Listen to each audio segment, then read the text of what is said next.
to answer your pet questions this morning. He's brought along Princess Grace. She is a 5-year-old miniature pinscher, and she is so very sweet. She is a great little dog. You know, I was walking in here and Nicole said, "Oh, is it a car chaser?" And it was right. A lot of these dogs min pins are known to be really hyper or whatever. She is a good little one.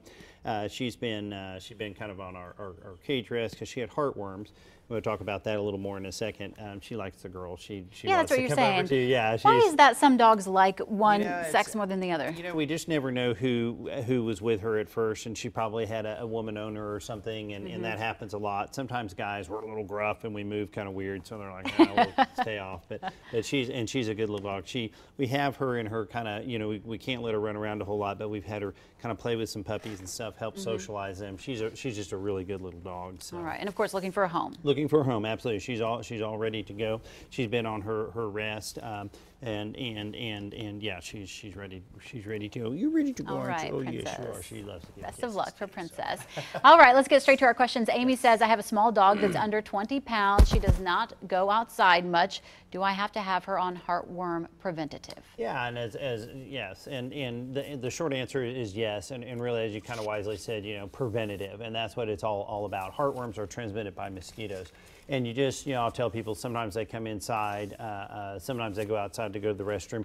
Really, the key, and she's a good example of this, is that the worms grow to about 6-8 inches, no matter whether you're a Labrador or you're a min pin.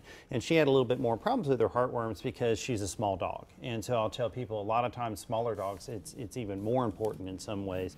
But yeah, in Oklahoma, you know, sometimes we'll have some months that are really cold, but for the most part, it's easier to keep them on every month. So. Okay, is that medicine expensive? No, it's not really expensive at all. I mean, I'll tell people, gosh, it's $5, $6, $7. I mean, there's generics out there now and everything, and it's really, it's very good, very safe, and easy. You know? All right, let's get to our next question. This is from John. He says, I'm getting a new puppy. The puppy is 5 weeks old, and the breeder wants me to pick it up.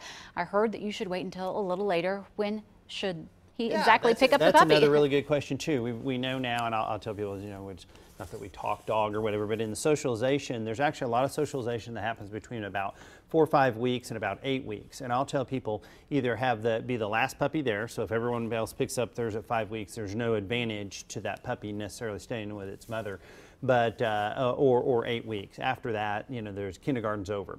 I jokingly tell people that that's kindergarten time, where they learn that, hey, if I bite you, you bite me back, and wow, that kind of hurt, you know, so I'm not going to do that or whatever. And a lot of times they learn a lot of little social deals during that time. It's very odd, but it's amazing what they learn in just that short little time. So 8 weeks or until it is the last puppy. Yep, until it's the last puppy. I have a lot of people with single little puppies, say a Pomeranian or Chihuahua only had one, and they'll say, man, this dog is actually really spoiled. Well, it is, because it was an only child. You know, nothing against only child out there. You know, I have one that's young too, but it's definitely got to handle them a little bit differently. So it's funny how that affects the personality. All right, so. Dr. Joe, thank you for coming along today and bringing Princess. Have a great day. If you have a question for Dr. Joe about your pets, post it to our Facebook page, KJRH TV. And if you're interested in Princess, call the Pet Adoption League at 365-8725. And if you'd like to learn more about Heritage Veterinary Hospital or see some other pets that need homes, you can go to our website.